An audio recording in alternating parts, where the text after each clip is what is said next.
This episode of Obscure Chatter is brought to you by air conditioning. Air conditioning. Because being alive is nice. And now, on to the episode. Welcome to another episode of Obscure Chatter. I am your host with, I'd say the most. I have a decent amount of, I'll go with that. I'm Terri Doty. If this is your first time listening, welcome. I know that there are a few people that noted that this might be their actual first episode of the show, just with questions and all of that, that were submitted via Instagram and Twitter, which thank you guys for contributing. In the future, you're always welcome to contribute through Instagram, whatever Twitter will be perhaps in the future. I'm not calling it X. I've decided I just don't care. And also perpetuallyoffbeat@gmail.com. Send your questions there. But yes, the show has changed a lot over the 4 years that we've been running. For the over 4 years that we've been running, we just recently in June celebrated 4 years of podcasting with this. And people have asked about guests, which also kind of lends to like, oh yeah, no, this show has changed a lot because we used to have guests. Guests were very much a big part of the show at the beginning. And now it's just my own goofy self. You might be a fan of my voice acting work or my writing work or my previous podcast with J. Michael Tatum called That Anime Show, or just me on social media or nothing. And someone is making you listen to this, which I apologize for. It's like, it'll get better. I promise. Hopefully you'll be entertained even if you're being forced to listen to this. But yeah, I'm trying to think for August if you hear a difference from previous episodes. In the last episode, in episode 39, I had mentioned that it might be a little toasty in Texas right now. That hasn't gone away. If anything, it's only gotten worse. And what's really hard, I say as a Texan, which some people have a problem with because technically I was not born in Texas. I was born in Philly, not West Philly, nothing like that, in Philadelphia, Pennsylvania. From Philadelphia, Pennsylvania to Virginia Beach to Chula Vista, California, to a bunch of places here in Texas. Both of my parents are from Texas. My brother was actually born in San Diego. So neither my brother or myself are actually from Texas, but we've lived here most of our lives. And, I went to high school here. In Arlington, Texas. I'd say here. I don't live in Arlington anymore, but in the area, in the mid-cities area. I'm lumping Arlington in with the mid-cities, which isn't always acceptable, but between Fort Worth and Dallas. Geology will teach you that you need a lot of unencumbered land in order to absorb the heat. But what DFW and many cities like it in Texas have done is has gotten rid of all of that in lieu of highways, roadways, developments, all of that to accommodate the constantly growing DFW area. I'm going to focus on the DFW. It has grown, the population has grown by like 18% just in the past couple of years. No. Like in the last 10 years, the DFW area has grown 18%. That is a lot of people and not a big area. For people that don't live in the area, it's rivaling California right now. It's rivaling New York just in dense population. And because of that dense population, there's just more stuff getting built. And that means that heat continues to have nowhere to go. And you have really nowhere to hide. And we're really, really running into that. I had mentioned on Twitter, as well as all the other social medias, which it's so odd to say like on Twitter because I post everything everywhere because I can't really post solely on one site. I've kind of given up on Hive, kind of given up on Mastodon. I'm not hating Spoutable. Spoutable was able to transfer my verified status, which I previously had on Twitter. All this mess. But anyways, getting back to it, the heat last week was so bad that I started to really be afraid that perhaps I had COVID again. I had COVID last year. And already this time last year, I was still working at a corporate advertising job. They did not care that I had COVID. They're like, even if you're still positive, you can still come in. Like, I was being an asshole by not coming in, still testing positive. And I stayed positive longer than when Steven had it. We got it at the same time. Steven showed symptoms first. I showed symptoms later and longer. It hit him harder. It hit me slower. But there was a point where I couldn't talk. I couldn't talk. There was a point where I tried to scream and only like a came out. I was terrified. And this was about a couple weeks after I had already had the flu. So some year later, my lungs still aren't where they need to be. I did at the beginning of this year, I had a couple of characters in recording that required a lot of fighting reactions, and it winded me like it really, really shouldn't have. I'm still building my lung capacity back up, but the thing is, my lungs they're not just going to pop back up. That was one of the numerous things that, we were warned about, is just the long-term effects of having COVID after you quote unquote recover.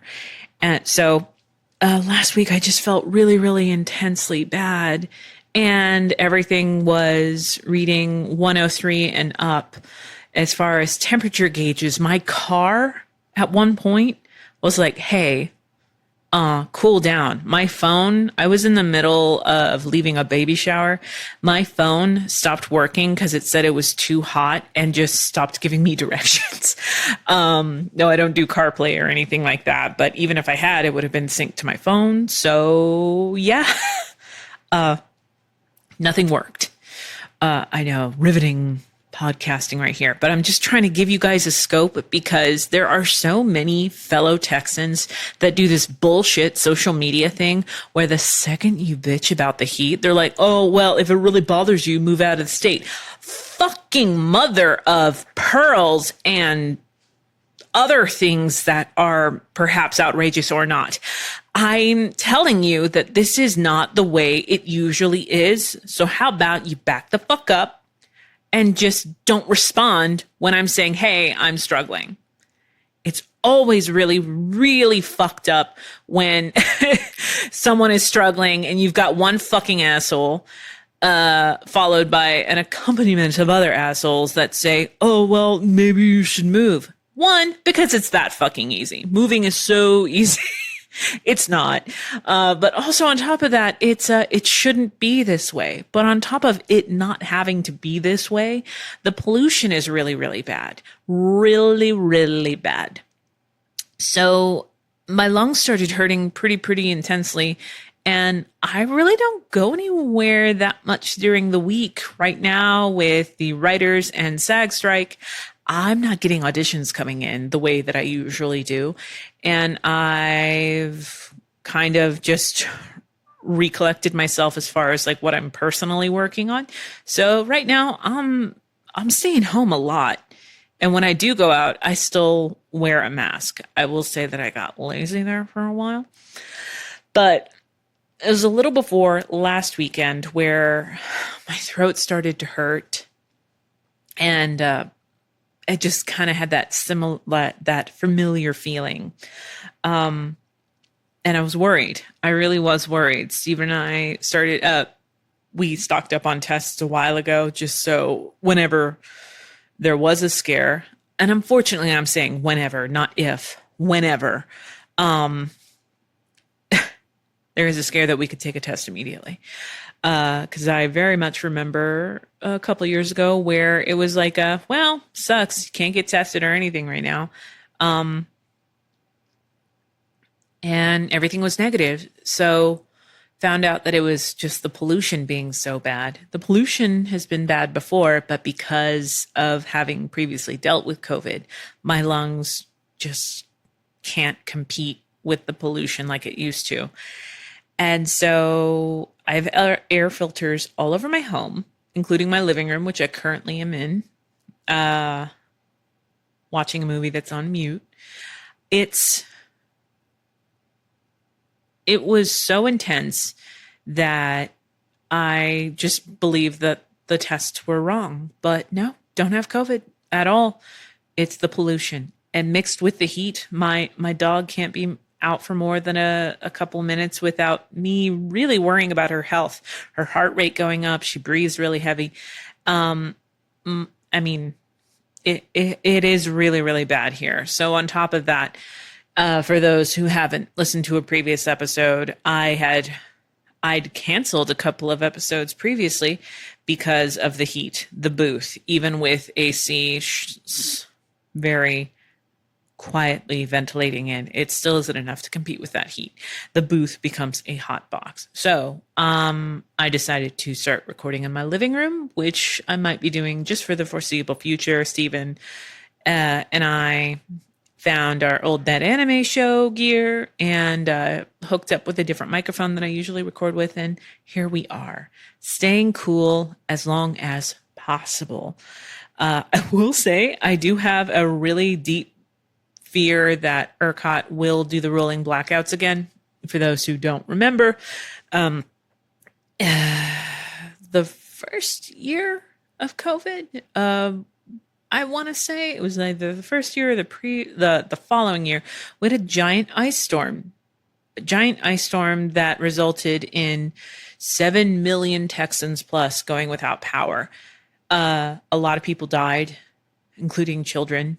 The elderly, people on like that are depending on electricity in order to survive, like all human beings now. And there was a promise after that ice storm that ERCOT would fix the Texas grid. For those who don't remember, the grid in Texas, the electricity grid is our electrical grid. I don't know which sounds less weird. It's independent of the rest of the United States. So it's struggling. It's struggling a lot. ERCOT's even buying electricity back from those with solar panels right now. They are that desperate. I mean, not desperate enough to actually fix it like they said they would. And so it's, haven't had any blackouts yet, but I feel like it's just a matter of time, and I am concerned because without any air flowing or anything like that, this house is going to heat up very quickly, and there's really just nowhere to go. There's nowhere to go if that happens. Work is at a complete standstill for both Steven and myself, so who knows? But enough of the doom and gloom. That's just kind of giving you guys an update. It hasn't gotten better since the last episode for those who are frequent listeners of the show, unfortunately. But yeah, I was talking about Steven's work, and that actually reminds me, I posted about it, and Steven posted about it too, but he got a promotion at Gearbox Software, and I'm really excited for him. He is just a mover and a shaker there. He's been there for a year now, and just really happy with how far he's come. And it's not shitting on previous places he's worked, but my dude is someone that I've known for over 17 years, almost 18 years, and I've seen him work some questionable gigs. I've seen him work gigs where it's like, those are great on paper, but wouldn't it be great if he had the support he needed and something that showed in dollar signs just how important he was? So he's amazing. And I'm glad that Gearbox sees that too. As far as other family stuff, before we get into questions, and then we're just going to vibe. Well, we always kind of vibe, don't we? My brother-in-law finally made it back from China for a visit. I say a visit.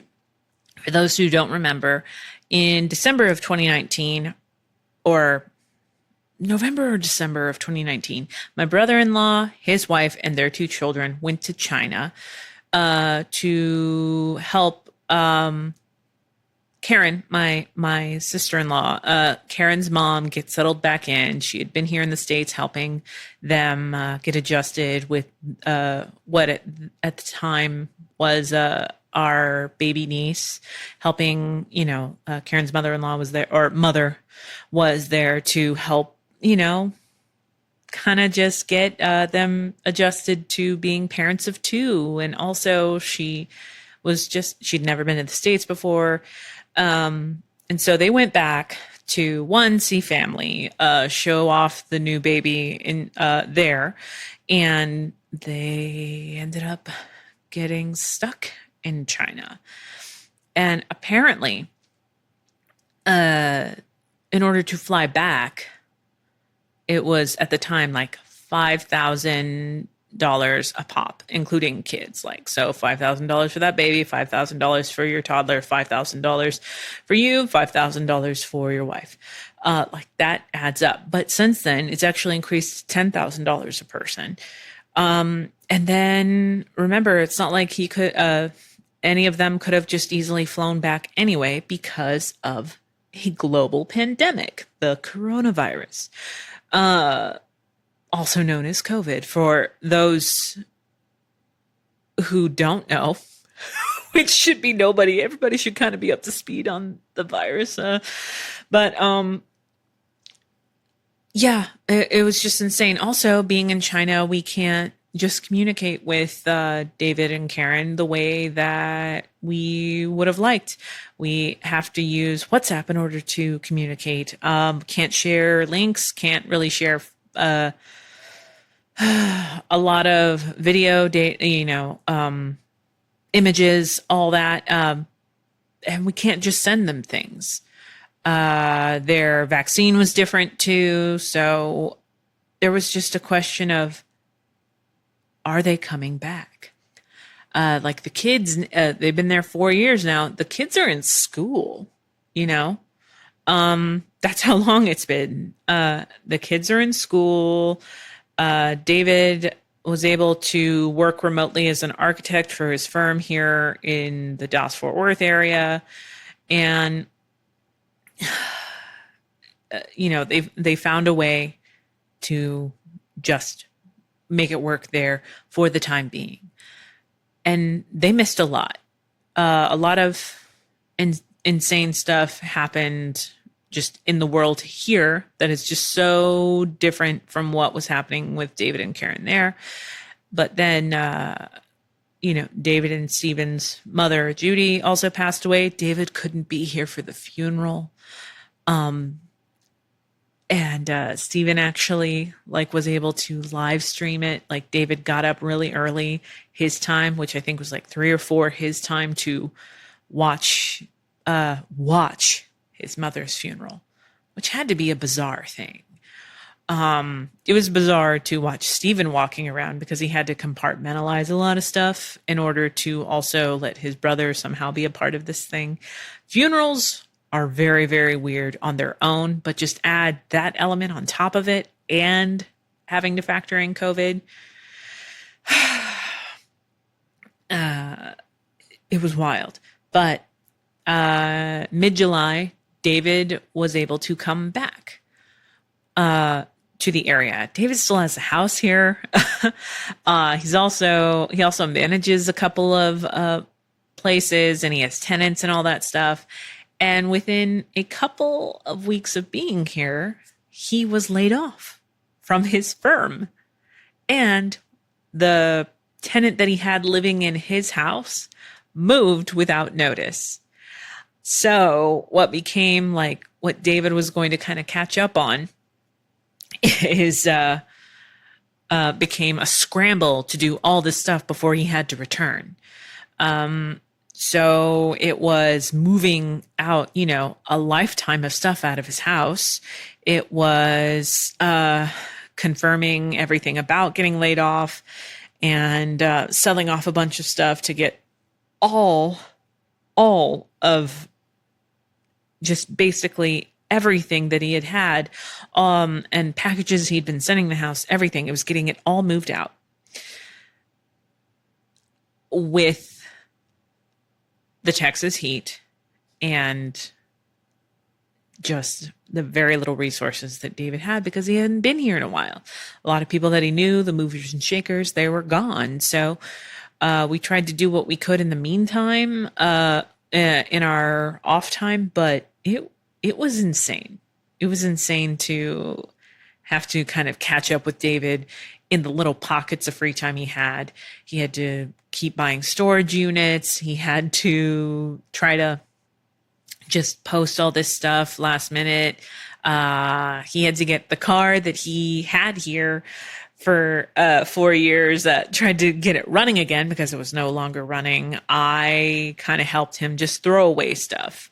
The Hoffs, Stephen Hoff, David Hoff, they are very much like their dad in that they can pack rat without knowing they're pack ratting until we look at stuff until you have someone like me to come in and be like, so why do you need these papers from 1992? Well, why do you need these calendars from 1987 through 1995? Well, no, these are going. The biggest battle, honestly, I'm not sure I should tell this, but David's wife, Karen, was also selling makeup, just on eBay and stuff. And it's been sitting in closets for 4 years. So I went through everything and threw away a lot of product. Karen's friend came over and took everything I'd thrown away out of the garbage, and told David to save it because it was insane that stuff that had never been opened was just getting thrown away willy-nilly. I have never wanted to... Okay, that's not true.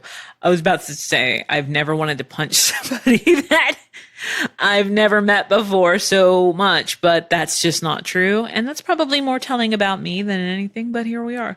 But yeah, homegirl waited till I left to take out all these shitty lip glosses that are fine in a pinch or oh, you're at the register. Yeah, I'll get that purchase that had been sitting in the Texas heat in a fucking closet for 4+ years. I'm serious. Stuff was separating in a way that I'd never seen before. It's like you cooked a bunch of this shit in an oven.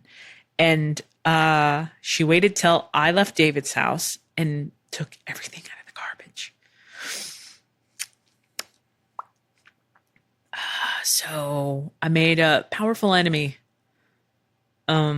Powerless enemy this last month, but yeah. And just finally, we only got to see a sliver of David actually relaxed, and it really wasn't him relaxed. He did go out of his way to at least take a trip down to Belleville, where Judy is buried, and actually see her headstone and all that. Which I think I would have, even no matter how stressed I was, I think I still would have made the time to do myself. But man, that was just so much. I even made the offhanded remark dude, it's like Murphy's Law around you. Anything that can go wrong. And he's like, why would you say that? I'm sorry. But he this last week did make it back to China. And he's readjusting, but it's just so crazy to finally see him after 4 years and it to be under such stressful circumstances. And it's just got to be wild. Like, I don't know. I try to put myself in anybody's shoes before I yell at them. That doesn't always work, but very rarely works actually. But to just kind of have this plan and it to change so drastically was bananas. Like it was really bad. Even there was a point where David was afraid he wasn't going to be able to go back to China because they had a different vaccine there. And there was all this paperwork that he was preemptively filling out to go through customs. And he's like, if they ask me, what vaccine I had, I couldn't tell them. They just had us line up and vaccinated us in China. So you don't have any kind of paperwork? He's like, do you guys just carry around paperwork? And Steven and I showed him our COVID vaccination cards. We're like, yeah, we each still have them in our wallet. And also he wanted to get vaccinated here, but because he couldn't tell the pharmacy what the vaccination he had previously, they wouldn't give him the new one. It's crazy. But just with all of that, excuse me as I adjust, David going back and talking about COVID protocols, it was kind of crazy to just how casually we were talking about it. And I think sometimes we get deadened a lot of us have gotten deadened to what some people refer to as a COVID theater. It's not, it really isn't. Talking about the way that my lungs just aren't at 100%. I'm honestly worried that they never will be, but making some adjustments to hopefully nip some stuff in the bud, but we'll see. I'm cautiously optimistic about that.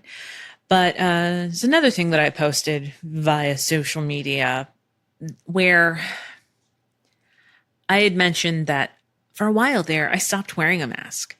And I was going to studios that not even, a year ago were making me show them my card and take my temperature. Now don't give a flip that whether or not you're wearing a mask or whatever. So going into a session physically into another booth is you coming in, saying hello to whoever you're working with that day, having the microphone adjusted to where your mouth is. Unless it's cinematics or anything like that with video games, it might be multiple microphones that require them to be taped onto your person. You might have to wear motion capture apparatuses, anything like that. And again, this is just for VO. All of that, it requires you not to be masked. Or some engineers are trusting enough to let you adjust your own microphone. Me, I don't like doing it because it's not something that I feel I have to do. But with COVID, I prefer it. But I haven't been called in to an in-studio session. And honestly, again, because of the strikes, I just haven't been auditioning a lot at all because there isn't a lot of stuff going on. Aside from indie, and those opportunities are there. I've just been a little lax on that stuff. And I've just been pretty chill. Also, because of the pollution the past couple of weeks, I've been saying no to just gigs, to hanging out, not let alone gigs. But it's crazy just how bad so many of us are made to feel for asking about masking and protocols. Seriously, it's hey, so why isn't so-and-so wearing a mask? Oh my God, Terry, really? That was even a thing when I was still working at the advertising agency last year, where a producer that we had all been working with tested positive and clearly got in close range with a lot of people, myself included, included our talent, our entire crew, and makeup artist, stylist, all this stuff. Makeup artist is one of my closest friends. And I text her, I'm like, hey, do you know to come in with a mask today? And she's like, why?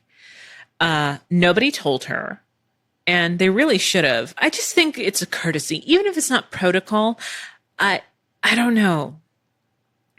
There are just things like, I just feel like courtesy and just common sense courtesy. Like whenever you're at the grocery store or something and you got your cart in the middle of the aisle, you don't kind of think, maybe move it over to the side just in case somebody comes by. Like, just don't be a dick and don't be myopic. It really is that simple.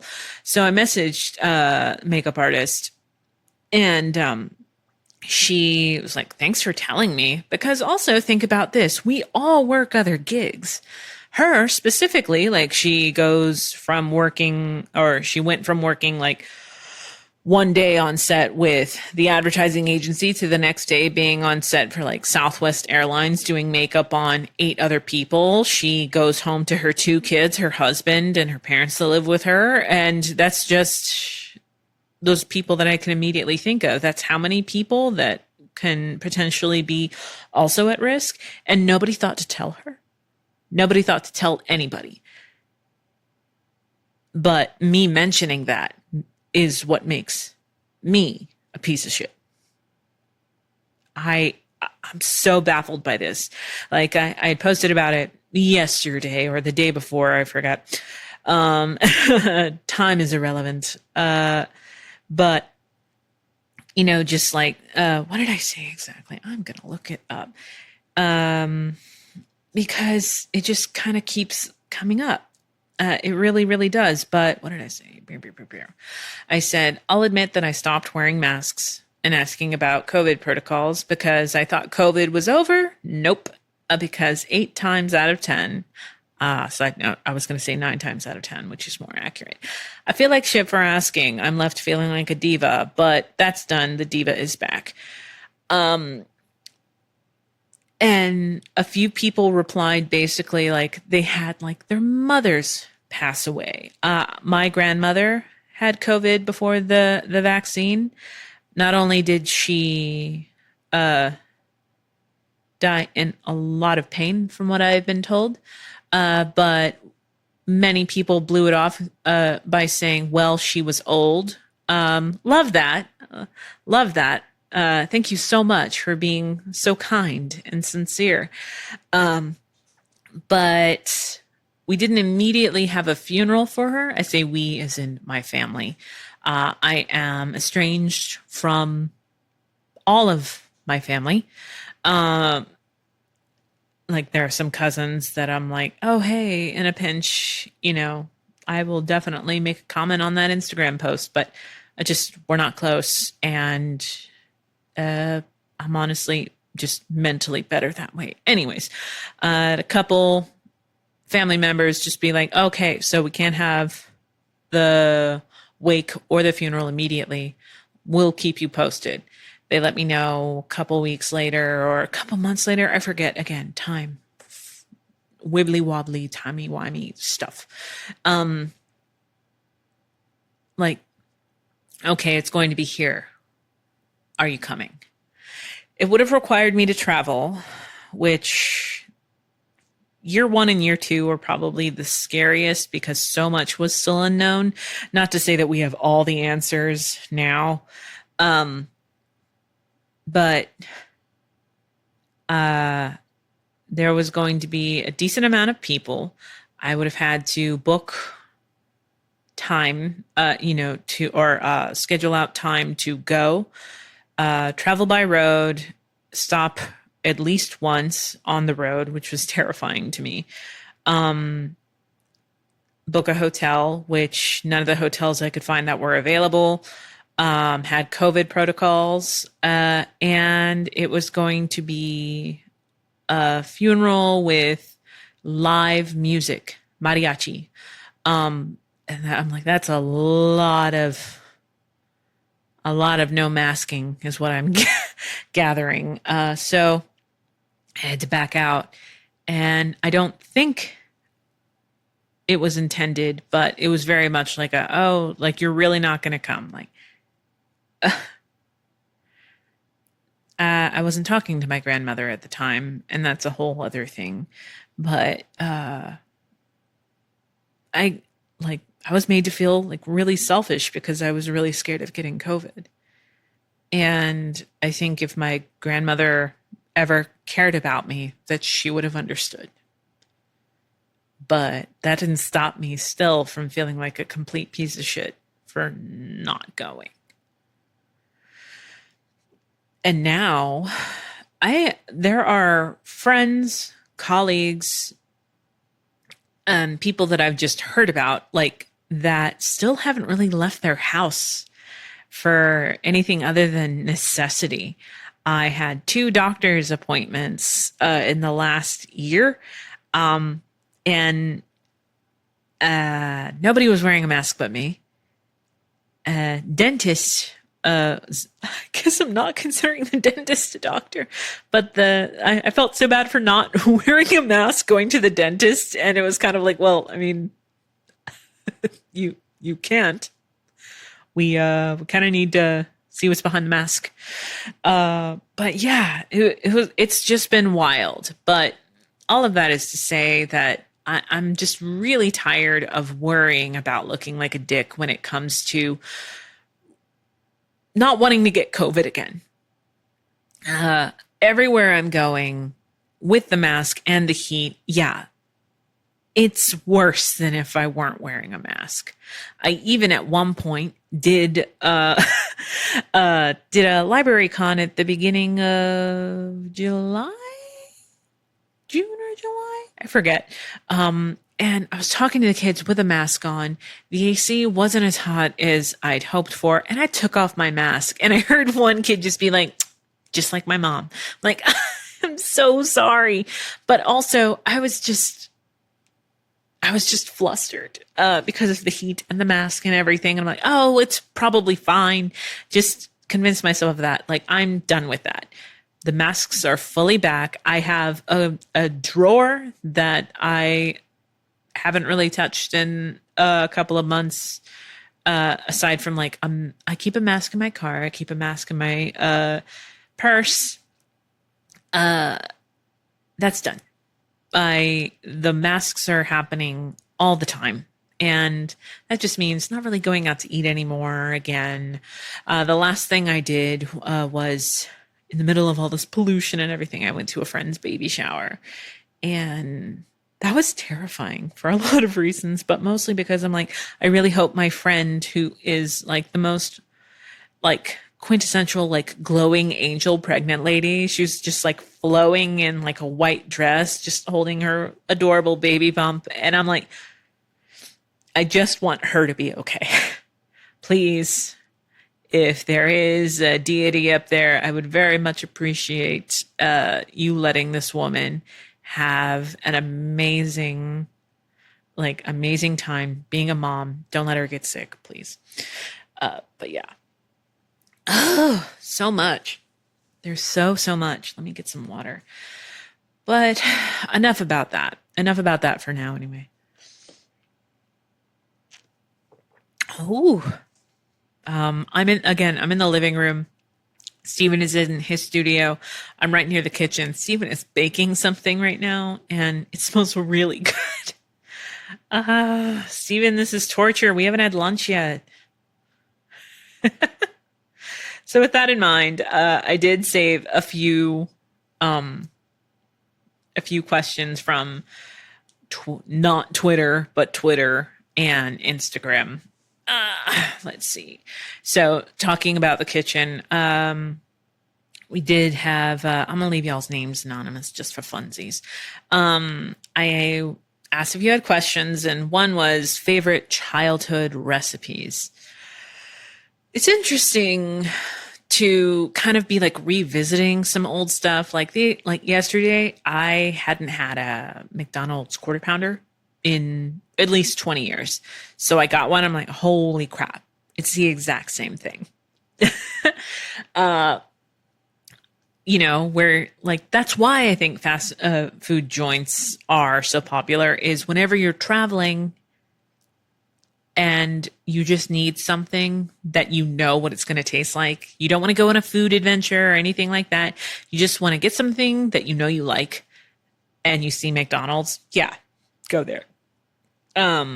What's really funny is when something doesn't taste the way it should, you're like, oh, this franchise went off the rails, this particular location. But I've been revisiting some old recipes, and I like from childhood. A big one was my mom made enchiladas that are baked. Everybody seems to kind of have their own way of doing enchiladas, so I've tweaked it here and there. But quick and dirty, good oven baked enchilada, with or without meat. But we did it with meat as a kid. I do like doing a vegetarian option of sauteed onions and mushrooms and spinach, fresh spinach, never canned. Don't do canned. Rolled up with some cooked corn tortillas, rolled up, and then you can do a canned verde sauce or red sauce. Those are fine. I like doing a verde or a green chili sauce. It's just a really nice little like food pulsed tomatillo, bunch of tomatillos, like your human weight in tomatillos. Smother the crap out of those enchiladas, and then a little mozzarella cheese, shredded mozzarella cheese on top. It's great. But for meat, I used to do deer a lot, or cow a lot, but I just switched out pork or beef to deer or turkey. Just beef is great, but just a leaner meat's also nice. But I'm trying to think of other things. Steven also has been making a lot of his favorites, but also sometimes just like the Latchkey Kid favorites. Do you know what I'm talking about? Like hamburger helper, some tuna helper. Another one that we did a lot.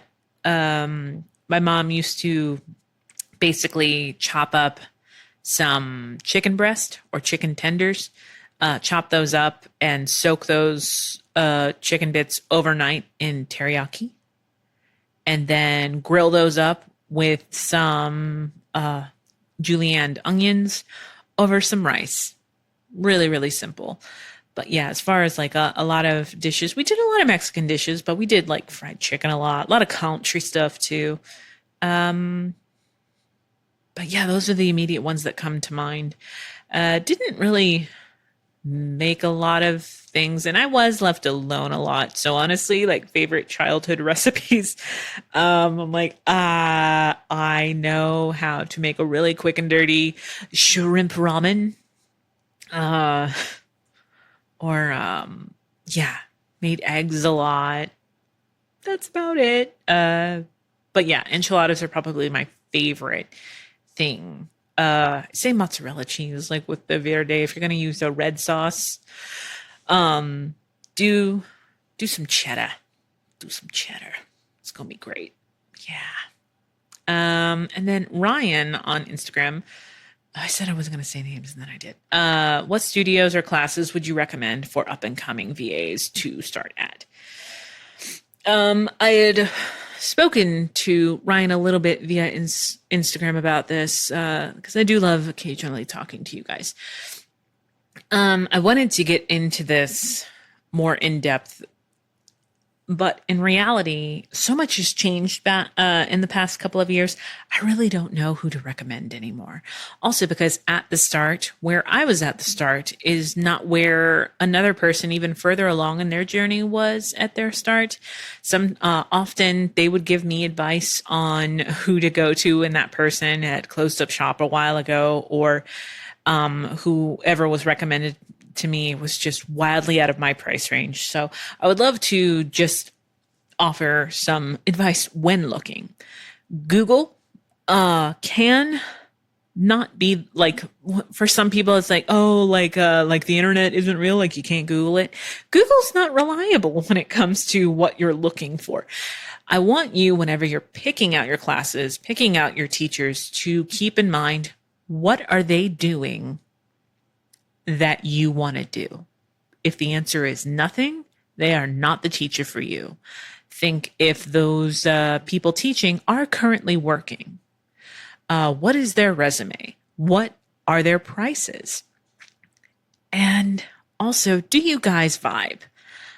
Just like any teacher in any field, sometimes everything on paper tells you that you and your instructor should get along, but you don't. That's why for newer students, when I am taking students, currently I am not taking any new VO students, which I was teaching virtually. I miss teaching one-on-one. I really, really do, in person, and it's just not going to happen now. When we do it virtually, it is fine. I do hate a delay or breaking up, all of that. And it just keeps happening, especially with Texas right now. So I'm just not taking on students. But hearing former students of mine talk about their previous instructors, some of the stories they tell me are fucking wild. And some of these stories are about people that I personally know. Like, there's one former student. It did not end well with this former student. There's one former student that kept taking the same other, it's a colleague of mine that was also offering classes. They kept taking that colleague's classes over and over. And I'm like, what? First of all, they were not cheap classes. But I asked why. And they basically alluded to, well, I clearly am missing something because I haven't made it yet. I didn't know what the hell to do with that. It's like, but it's the same class. The colleague, which I'm not going to name the colleague, colleague's not going to cater part of their class to you knowing that you've taken this before. Seriously, like these were like $1,000 plus classes and they took the same class 3 times. I baffled by that. Another quote unquote colleague I found was using their classes for some pretty fucked up means. I found that they were actually blowing off students that had already paid. I found out that sometimes when they actually did do classes, that they were using those classes to spread some pretty insane conspiracy theory shit. They made their students workshop 9/11 truther bullshit, AIDS not being real bullshit, all this stuff. And these people paid for these classes because they saw that these are people that they respected and assumed the classes were good. So all of that is to say, I would never recommend either of those colleagues to you because I've never taken their class, anything like that. But I will say, it is a really great time remotely for you to engage with people that you never thought you would engage with. So I want you to look at who you admire and go to their website, visit their social media. There's a good chance they might be teaching. But if they are cool, you can also ask, hey, I would love to do what you do. And they'll throw you a recommendation. Me starting out, I had already been doing voice acting, or I had already been doing on stage, on camera acting.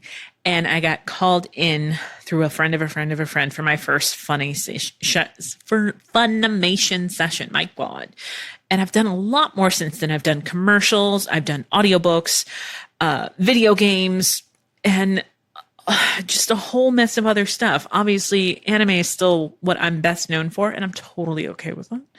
But I don't really like teachers that are mainstays in anime teaching as if anime is the end all be all. Anime is boot camp. It makes you great at frickin' everything because it is technically post-production. It makes you quicker, it makes you more confident, and it's great for making decisions in the moment as I snap, which I'm sure engineers love when you snap and clap on microphone, excuse me. But I can't in good conscience recommend anybody by name, but I will say 2 books that I absolutely love. It's one's by Jenna Fischer, who was Pam in The Office. I think it's the Actor's Survival Guide. I can't say that specifically by name, but also Inside the Art of Voice Acting by James Alburger. There might not be the most current edition out there. There are, I want to say, at least 11 auditions. I want to say closer to 13 or 14. Has some great starting information. And they do update all of that. Like one of my old vocal coaches I found through the book, and I found that she was local. Only did one workshop with her before I'm like, oh, what she's doing is already kind of in my wheelhouse. And I didn't feel as though she was working enough to she kind of gave me some like archaic advice, like advice that would have been good in like the 70s or 80s, but didn't really apply to then, like when I was taking the course. Okay, there is actually only one name that I would ever recommend, and it is someone that I've helped out with whenever he's done workshops in the area, but Richard Horvitz. You know the name, it's Invader Zim, it's Billy, the Grim Adventures of Billy and Mandy. It's, Alpha 5, all this stuff. He is absolutely amazing and just a complete joy to be around. I believe he does remote stuff.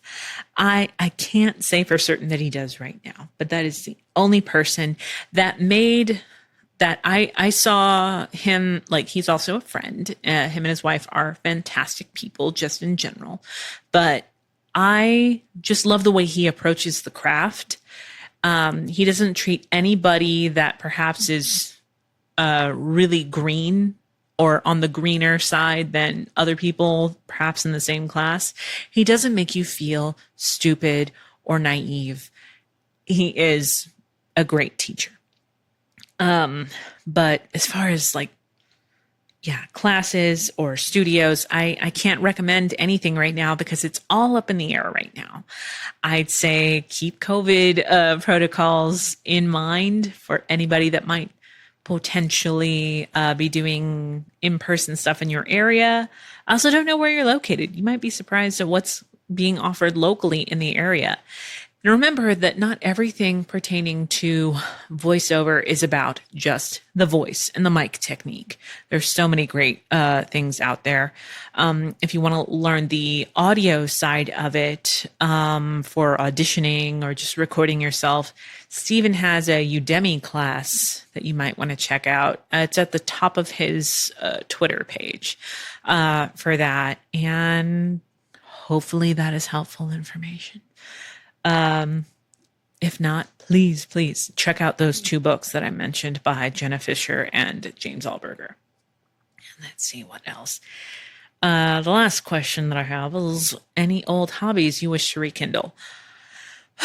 Honestly, I have very long nails, and the thing that I miss the most is playing the bass. I have a 4-string double cutaway Dan Electro that's mint green. It's beautiful, but I don't play her that much. And I was trained not doing pick, but maybe adjusting to pick life might be great. Also, really getting back into yoga. I never stopped, but I was doing the bare minimum, and now I'm kind of considering just getting my certification and learn more about skeletal anatomy and just philosophy and stuff like that. That could be a lot of fun. But aside from that, yeah, no, I miss talking about movies and television via social media. But until there's an agreement by those in power that aren't meeting WGA and SAG demands, as well as who knows who else might be joining those efforts, those justified efforts, don't really feel keen on talking about any of that stuff. But reading a lot, as always, reading for fun. I'll say that in the last episode, I had mentioned that I had kind of been taking a break from writing books. I'd say taking a break. It no longer serves me as much as I love the book that I wrote. I finally kind of realized like it's not fun anymore. But I will say, and I mentioned it last time too, that I'm reading differently. I'm reading with more joy because I'm not constantly trying to pick apart, this author's voice and the way that they do setting and narrative and all that. I'm just reading to read. It's pretty great. I'm trying to think of other hobbies. My big one, I was left alone a lot as a kid, and the joke is like television is mother. I do miss singing. I used to sing. I was in choir as a soprano for pretty much from like the first grade to 11th grade. But I just stopped. I will say in high school, there was a choir teacher that kind of like turned me off from singing for a while. And then I started smoking, which is the smartest sarcasm thing to do when you're a singer. But I really do miss it. I sometimes think about doing vocal training with a singing coach and just getting back into it. Really, as you get older, your vocal cords change, they harden, and that's without factoring in, things like pollution, or if you smoked, or maybe you screamed too much and it's messed up your vocal cords or something like that. But yeah, singing's probably the biggest one. I do miss it a lot. It brought me a lot of joy. And sometimes, like, Steven came out with an album not too long ago called Pandemonium, which is available on Spotify, YouTube. I forget what else. If Steven wants to pop on and tell me where else it's available, I will tell them. But it's called Pandemonium. And the artwork I did, and it is very like acid trippy, da-da-da-da-da.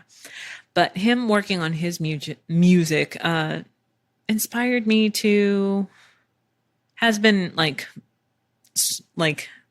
making the wanting to sing and play the bass and all that come back.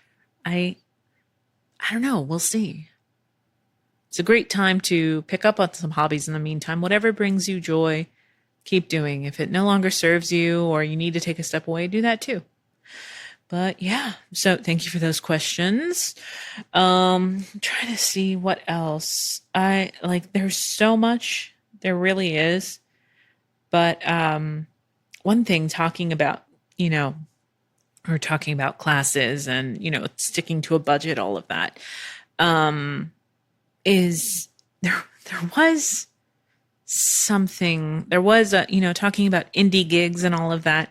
There was one that a friend let me know about. And the thing is the auditions didn't have any mention of pay. So I reached out to a potential client and I said, hey, can I ask what you're looking for as far as rates? And they're like, it's going to be $250 to $500 per episode appearance with clause that in-actor contracts, that there's room for growth, and that all in all, this is going to be like 72 plus episodes, blah, blah, blah.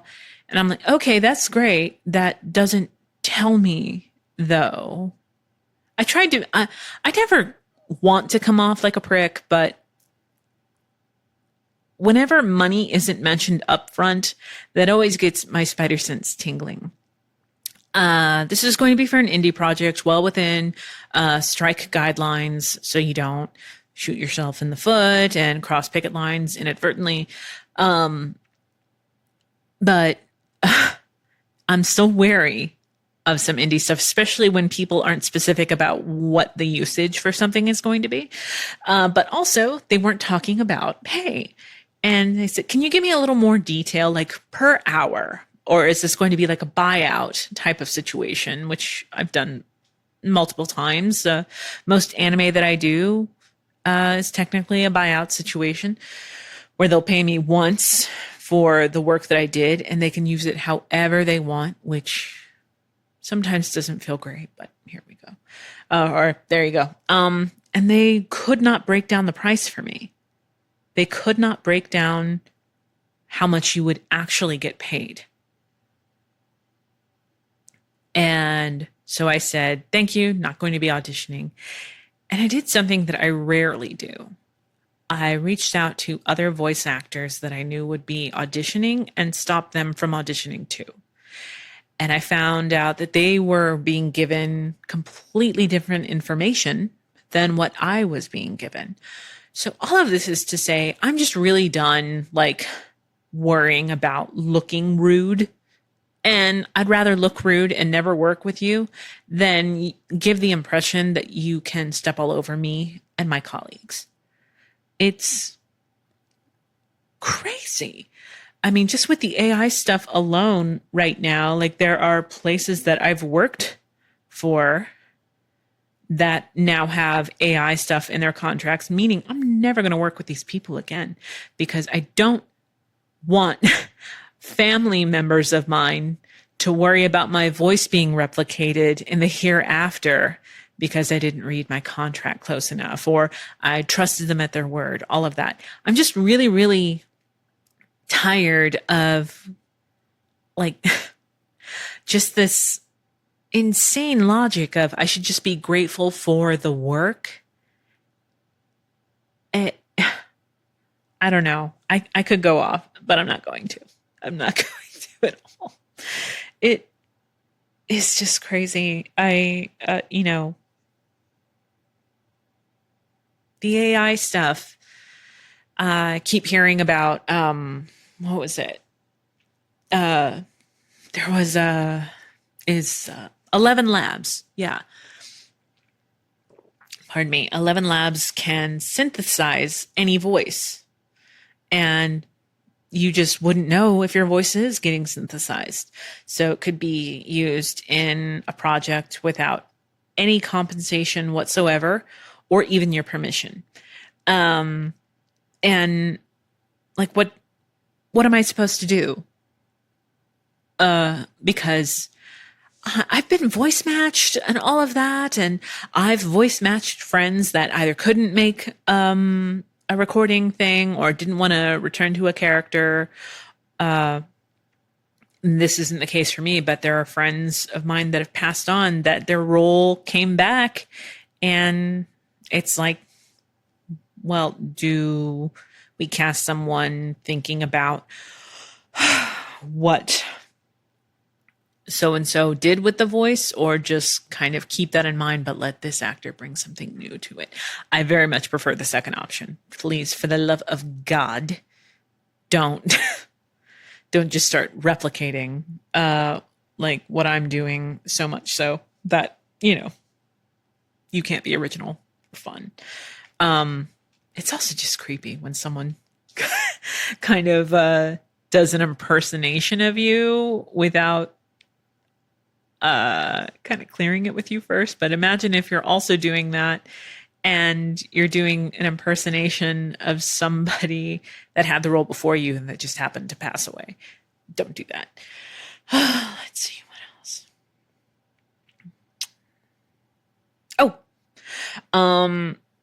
Let's say, as far as like what's, kind of just in the ether or whatever, like impersonations, like kind of just made me think of this. It's not an impersonation per se, but I had posted about this casually, but there's Cameo. I am currently on Cameo. I haven't really tested it out yet as someone like doing messages or whatever, but if you are interested, look me up on Cameo. And I would be very happy to send somebody a message, but I hadn't really checked it out till Cameo was like, hey, by the way, you're approved to be a part of the whole thing, and seeing like other friends of mine that are in it. But then I realized it was my friend Kristen's birthday coming up. Kristen and I met working at the advertising place together, and we've both gone separate ways from that baloney since then. But we kind of bonded over this Ina Garten thing, and there is this amazing performer who also does drag and like shows, stand up, all this stuff. His name's Tom Hearn, but mostly what I know him as is he does and like this whole series of Ina Garten skits. And I found that he was on Cameo. I'm like, oh my God, Kristen's birthday is coming up. And yeah, I tested it out, like saw his price. I'm like, I think what he was charging was very fair. But I looked at some other actors like, like I still want to get something from, I won't say the actor's name, but it's like $700. Oh my God. Jesus. No. I'm super good, but, paid Tom and, gave him very little info. And within about 12 hours, Tom recorded something that just brought me so much joy. And it's for my friend Kristen, and her birthday wasn't for a week, but I sent it immediately. Like, I'm a big fan of the early birthday present because they don't see it coming. But I've also thrown a friend a surprise party a month before because they don't see it coming. You're not going to really throw someone a surprise party on their birthday. And as much as I hate surprise parties for myself, I love throwing them for other people. But it's on Kristen's Instagram. But it was fun. It was catchy. It was delightful. And that was a great way to use an impersonation. Like, his version of Ina is in no way reflective of actual Ina Garten. But it was great. I loved it so much. Again, you are welcome to see about, hit me a message or a request on Cameo. I'm curious what people would come up with, because I have people that message me and kind of want me to send some stuff for free. And I know that you don't mean it insultingly, but no. My time is valuable, and so is my free time. But when you want me to do something regarding my craft, please be careful, because it can be insulting whether or not you mean it to. But yeah, don't really do impersonations or voices over the phone, let alone via Cameo. Let's just like spread some joy. And the Cameo stuff, of course, made me think about, there's this one performer that I've loved since I was a kid. And I didn't know this, but like they would get Cameo requests, and without really any prompting, they would send these very heartfelt, very long messages, and people would always be gobsmacked at like the messages themselves. It's like, wow, like they really like put their heart into this. And that performer is Paul Ruebens, or was Paul Ruebens, who most people know as Pee Wee Herman. And I had found out about it the day after I recorded last month's episode. And I got to tell you, even now, you just don't, you can, some people consider me kind of a, a spooky bitch. Like, we talk very openly about death and all of that. I had no idea how much Paul meant to me until I read about his passing. I think I had posted about like the show the next, the day after we recorded. I posted about it, and it felt so rude to be posting about, my silly little podcast, because this huge talent was just gone.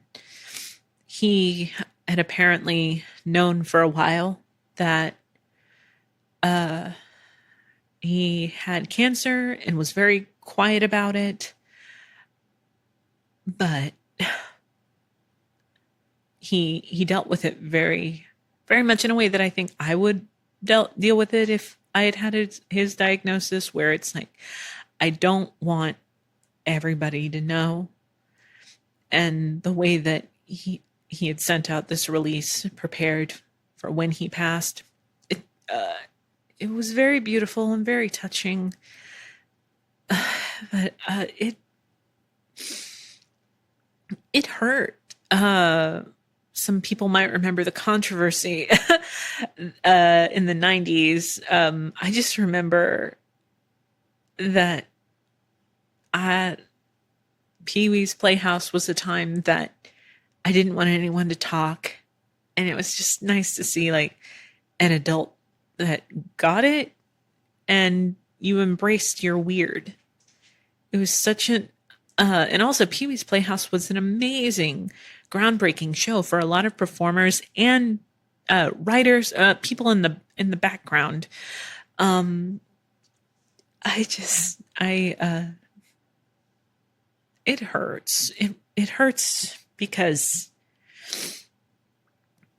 I think he was just also really understated. And I had read something about, excuse me, as I adjust here, I had read that, or was it an interview? It might have been an interview with David Letterman, where he was discussing that Pee-wee was somewhat created because he wasn't confident as a stand-up on his own, that he would often forget punchlines and just the rhythm of a traditional set. And Pee-wee was a way to laugh off little flubs and all of that. And it just kind of continued to grow into this character. But it was that one, actually, I even as I talk about it, I didn't think it would hit me. That, I don't know. I have a Pee Wee Herman artwork in my office. I have a Billy Baloney puppet that I totally stole from Tia Power. I let her know I stole it, so there's that. But Paul was just great at jokes too. Oh my God. Like, what was it? How do you keep a bagel from getting stolen? You put locks on it.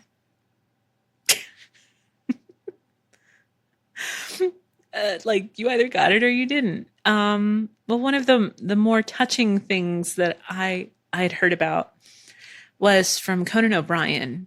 Apparently, Paul was known for basically bombarding your mailbox with gifts on your birthday. Like, periodically throughout the day, he would like load up your mailbox with gifts upon gifts. And Conan noted that this year for his birthday, or in the last year, whenever his birthday was, that Paul had kind of gone all out on these presents. And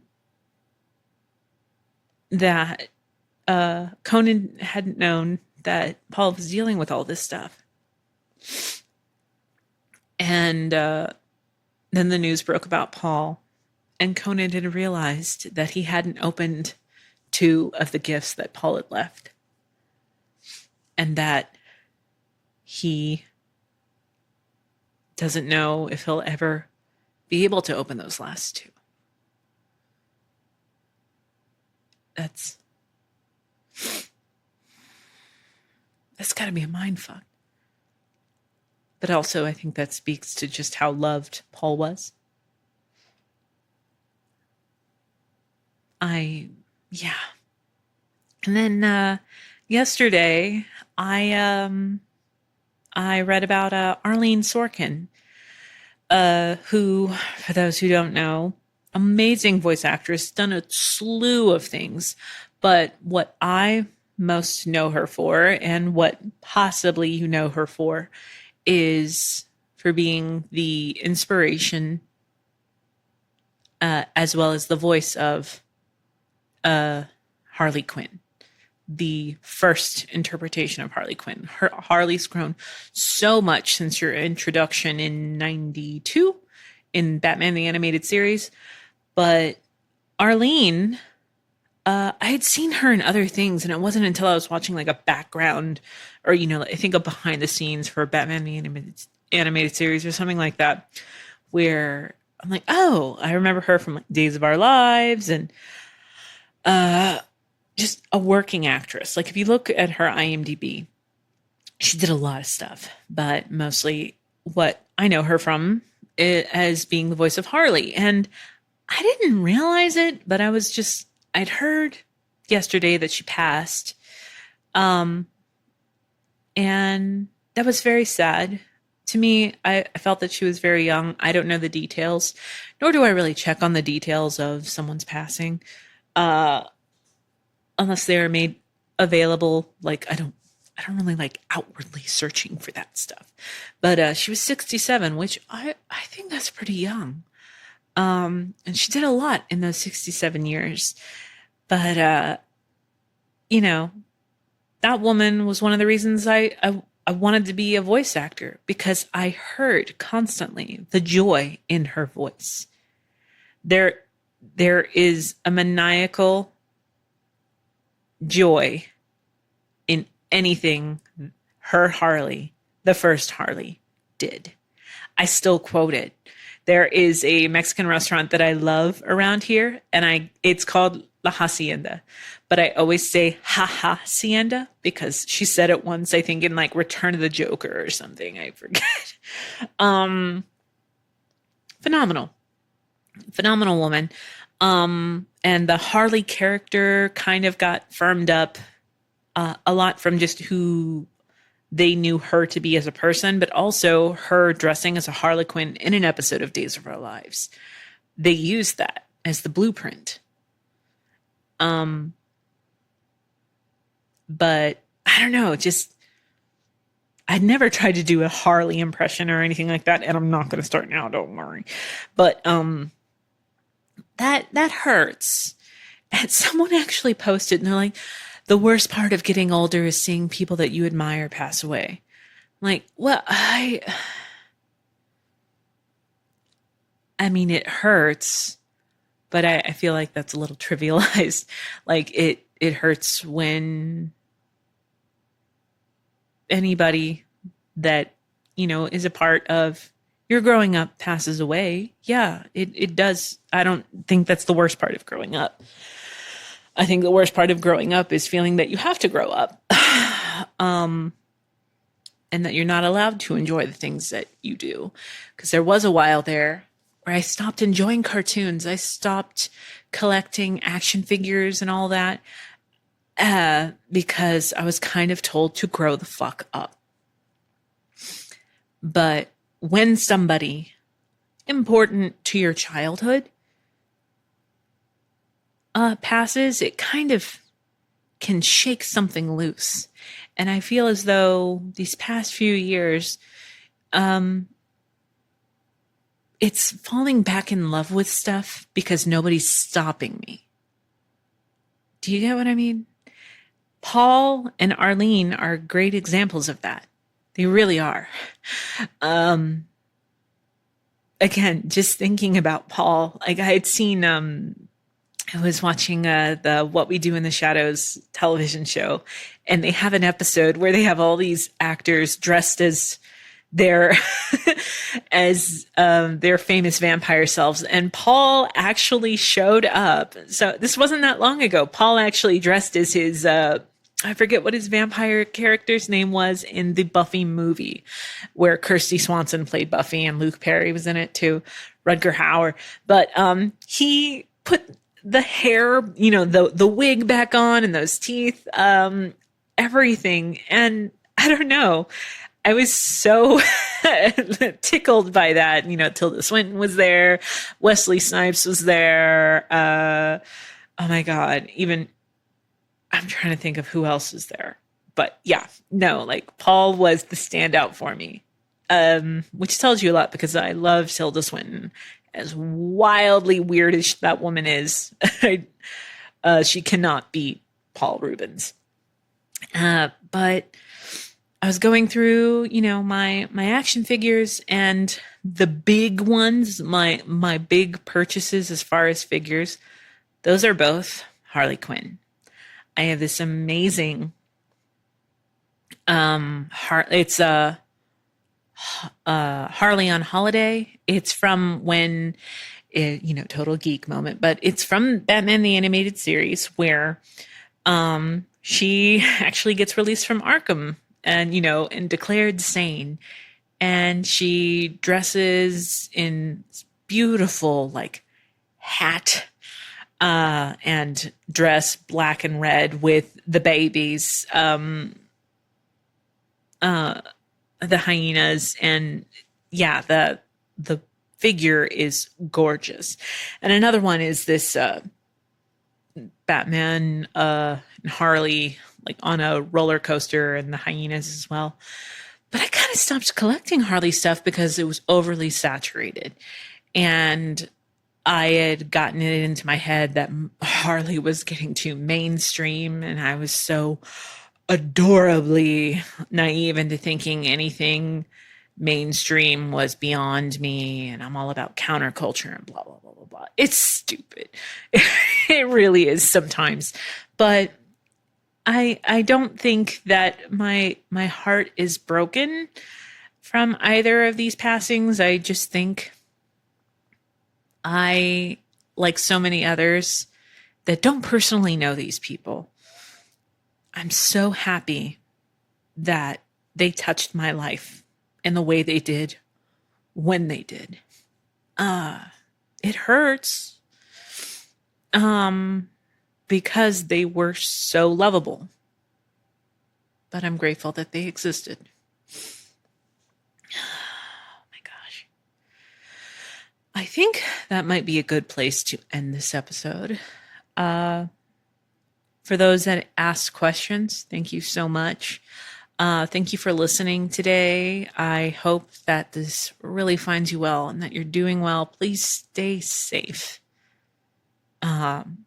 And don't be afraid to look like a diva. Ask about COVID protocols, mask up, and take care of yourself and your loved ones. And remember that I'm very grateful to you for allowing me to be a part of your life. And you guys are going to hear from me next month. Until then, read good shit, watch good shit, and, try not to be a shit. Until later.